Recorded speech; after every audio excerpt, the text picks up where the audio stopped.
จัด ngon đấy เนี่ยจำแก chụp kìa nuôi đời vụt xanh này ở đầm miếng đau coi thì vụt à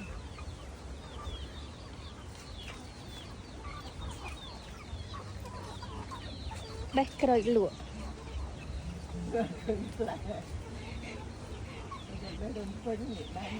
ôi mày bê lạc môn đầu vàng này mới ở khô với rừng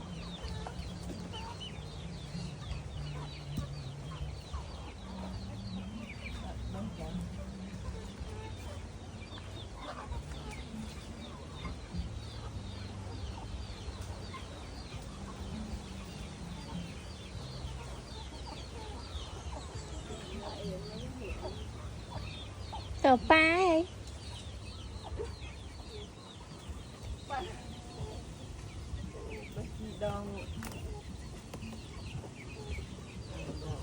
sẽ tân tân đằng miên đằng đe mà này tân tân đằng tắc ấy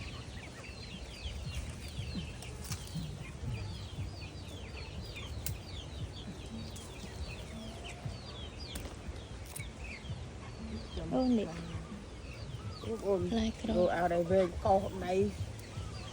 ồ còn một đầy bài biết con ra đây dài gì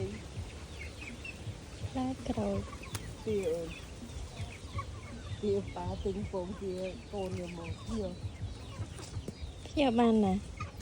cho mình soi soi ai tía tia là miếng ấy bịch bạch rồi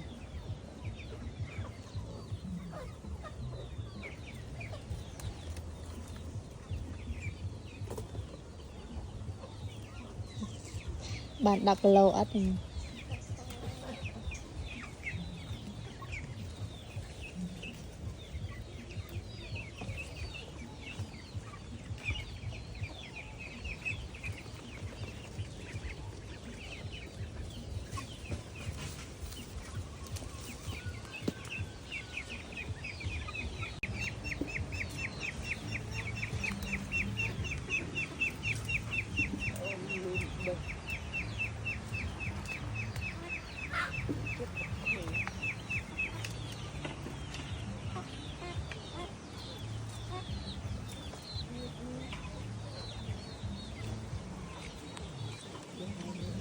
nó mà cái